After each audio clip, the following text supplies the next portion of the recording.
రథసప్తం వేడుకల్లో భాగంగా ఈసారి ఆదివారం పాడం చాలా క్రౌడ్గా ఉందని కూడా చెప్పుకోవచ్చు. అయితే ఆదిత్యుని దర్శనం కోసం దువర్షిను అదేవిధంగా మాదిరి గారు ఇద్దరు కూడా సతీ సమేతంగా రావడం జరిగింది. ప్రస్తుతం దర్శనానికి వచ్చారు, దర్శనం కూడా అయిపోయింది. కానీ చిన్న అపశృతులు ఉన్నాయని చెప్తున్నారు. ఏం జరుగుతుంది సార్ చెప్పండి, ఈసారి దర్శనం ఎలా జరిగింది?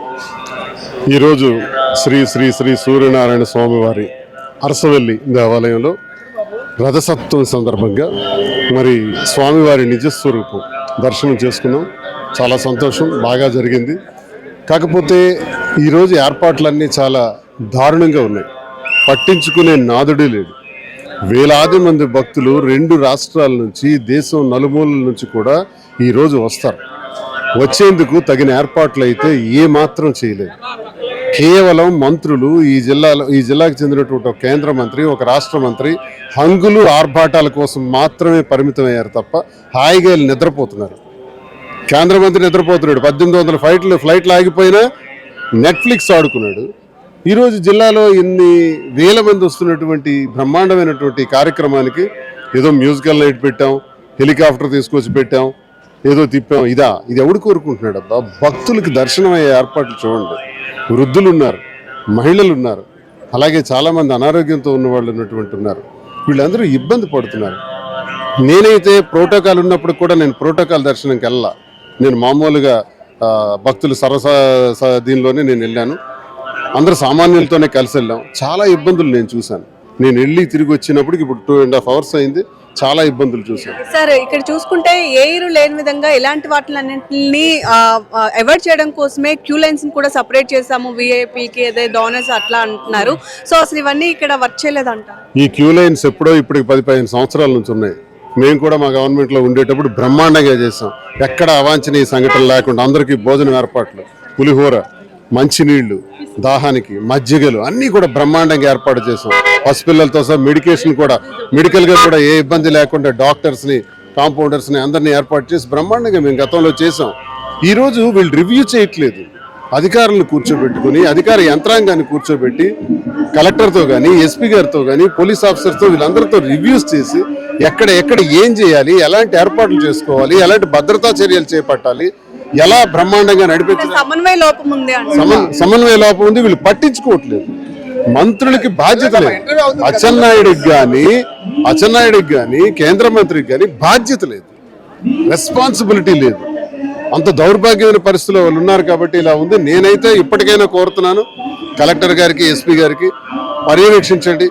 ఎక్కడ అవాంఛనీయ సంఘటనలు జరగకుండా వేలాది మంది వస్తున్నారు కాబట్టి, సాయంత్రం వరకు ఇంకా వస్తారు, రాత్రి కూడా వస్తారు కాబట్టి ఏర్పాట్లన్నీ పర్యవేక్షించి చూడమని వారికి నేను కోరుకుంటున్నాను. ఇన్ని ఇయర్స్ నుంచి మీరు వస్తున్నారు కదా, ఎప్పుడైనా ట్రాఫిక్ సమస్యలు కానీ లేకపోతే ఇట్లాంటివి జరగడం చూసారు? ఇలాంటి పరిస్థితులు నేను ఎప్పుడు చూడలే. బ్రహ్మాండంగా విఐపీస్ వచ్చారు.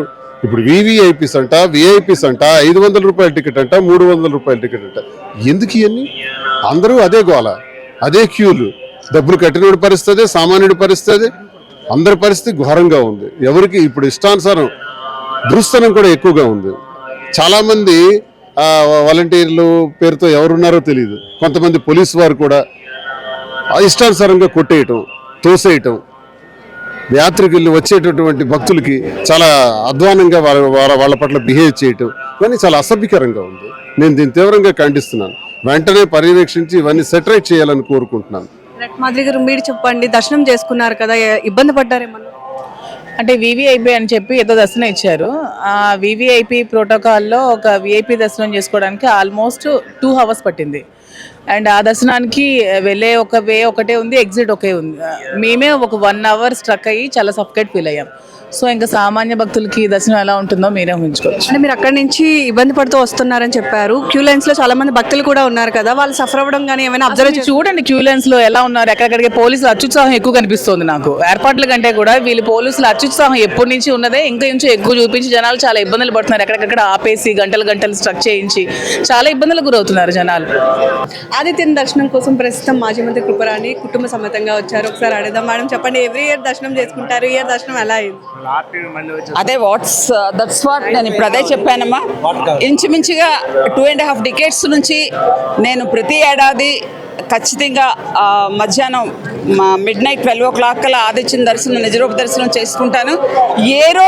ఈ రోజు పడ్డ ఇబ్బంది నేను పడలేదు. ఇప్పుడు 1.5 kilometer దూరాన నేను నడుచుకుంటూ రావటం జరిగింది. అంటే ఒక ఎక్స్ యూనియన్ మినిస్టర్గా నేను నా బాధ మీకు తెలియజేస్తున్నానంటే సాధారణ భక్తుల పరిస్థితి ఏంటి అన్నది మరి చెప్పడానికి కూడా అలవి తీరిందని నేను భావిస్తూ ఉన్నాను. బహుశా మరి రెవెన్యూ వ్యవస్థ, పోలీస్ వ్యవస్థ వాళ్ళ మధ్య సరైన అవగాహన లేకను మరి ఏమి జరిగింది అన్నది నేనైతే చెప్పలేను. కానీ చాలా కష్టంగా ఈరోజు స్వామిని దర్శించుకోవటం జరిగింది. అంటే గతంలో ఎప్పుడు లేని విధంగా ఇప్పుడు ట్రాఫిక్ ఇబ్బంది ఉంది అంటారు. ఖచ్చితంగా గతంలో ఎప్పుడు అసలు నేనైతే చూడలేదు. నేను ఎవ్రీ ఇయర్ 12 o'clock కల్లా వచ్చి స్వామి దర్శనాన్ని చేసుకోవటం నాకైతే పరిపాటి. ఈరోజు నేను అసలు ఆ ట్రాఫిక్ చూసేటప్పటికి this is totally organisation failure అంటానమ్మా. నేను అంటే in the stage of ex union minister నేను అన్నాను అంటే దట్ ఈస్ 100% ట్రూ. నేనే కాదు, నాట్ ఓన్లీ మై సెల్ఫ్. ఈరోజు రూలింగ్లో ఉన్న ఎమ్మెల్యేలు కూడా ట్రాఫిక్లో జామ్ అయిపోయి ఉన్నారు. చాలామంది ఎమ్మెల్యేలు నాతో పాటుగా మామిడి గోవిందరావు గారు ఉన్నారు, నాతో పాటు బగ్గు రమణమూర్తి గారు ఉన్నారు, నాతో పాటు శిరీష గారు ఉన్నారు, నాతో పాటు ఎక్స్ స్పీకర్ గారు ఉన్నారు. మాదంతా పెద్ద క్యాన్వాయ్ వాళ్ళు మధ్యలో ఆపేయటం జరిగింది. కారణాలు ఏమైనప్పటికీ సరైన అవగాహన సమన్వయ లోపమే నేను అంటాను. ఇప్పటికైనా అధికారులు అప్రమత్తంగా వ్యవహరించి ఇట్లాంటి సమస్యలు లేకుండా భక్తులకు సజావుగా అయ్యే విధంగా స్వామి దర్శనం గడిచిన కాలంలో సజావుగా అయ్యే విధంగా చర్యలు తీసుకోవాలని గౌరవ రెవెన్యూ యంత్రాంగానికి, పోలీస్ యంత్రాంగానికి నేను రిక్వెస్ట్ చేస్తా ఉన్నాను. మీరు అక్కడి నుంచి వచ్చారు కాబట్టి భక్తులు కూడా ఆ ట్రాఫిక్ లో ఇరుక్కుపోవడం కానీ క్యూ లైన్స్ దగ్గర ఇబ్బంది పడేమని అబ్జర్వ్ చేసి అసలు తొక్కిసలాట జరుగుతుందేమో అని నేను భయపడ్డానమ్మా. నేను ఇదిగో హెయిర్ క్లిప్ పీకేశారు. హెయిర్ క్లిప్ ఇక్కడ దేవాలయంలోకి వచ్చిన తర్వాత నేను హెయిర్ క్లిప్ పెట్టుకొచ్చాను. నేను కార్ దిగి 1.5 kilometer నేను నడిచాను. ఎంతసేపు 12 o'clock నుంచి 3 వరకు I was in the car. ఇంకా ట్రాఫిక్ క్లియర్ అవుతుందని నమ్మకాన్ని కోల్పోయి నేను నడుచుకొని వచ్చాను. నడుచుకొని వచ్చేటప్పుడు కూడా దేవాలయం గేట్ దగ్గర ఏమైపోద్దో ఏమో. నా grandson 3 years old boy, వాడు నా చేతిలోకి వస్తాడా లేదని కూడా నేను భయపడే పరిస్థితి. So this is totally organisation failure. There is no doubt in it. నేను I can confidently say organisation failure అయితే ఉంది. గడిచిన 2.5 దశాబ్దాల కాలంగా నేను ఎప్పుడూ ఈ విధంగా అరసవెల్లి దేవాలయంలో ఈ విధమైన ఇబ్బందులు నేనైతే కని విని ఎరగలేదు. ఎవరి ప్రాబ్లం ఎవరిదైనప్పటికీ నేనేదో ప్రతిపక్షంలో ఉన్నానో లేకపోతే ఇంకొక పార్టీ వాదులు అని చెప్పడం కాదు, బాధ్యత గల పౌరాలుగా నేను చెప్తున్నాను. ఇప్పటికైనా యంత్రాంగం ఇది సరి చేసుకున్నట్లయితే భక్తులు చాలా ఇబ్బంది పడతారు. Thank you. సో చూస్తున్నారు కదా, ప్రస్తుతం ట్రాఫిక్లో మాత్రం కాస్త ఇబ్బంది ఉంది అని చెప్తున్నారు. ట్రాఫిక్లో ఇరుక్కుపోవడం వల్ల చాలా వరకు ఎక్స్ ఎమ్మెల్యేలు, ఎంపీలతో పాటుగా ఇప్పుడు అధికారంలో ఉండేటటువంటి ఎమ్మెల్యేలు చాలా వరకు అందరూ కూడా ట్రాఫిక్లో ఇరుక్కున్నారు అంటున్నారు. వీరితో పాటు చాలామంది భక్తులు కూడా ఈ ట్రాఫిక్ ఇబ్బందిని అయితే ఎదుర్కొంటున్నామని చెప్తున్నారు. 10 సంవత్సరాలుగా ఎప్పుడూ లేని విధంగా ఈ ఇయర్ మాత్రం అన్ని ఏర్పాట్లు బాగా చేసినప్పటికీ ఎక్కడో ట్రాఫిక్ మీద మాత్రం కాస్త ఇబ్బంది పడుతున్నట్లుగా అయితే వచ్చినటువంటి వాళ్ళు చెప్తున్నటువంటి పరిస్థితి మనకు కనిపిస్తుంది.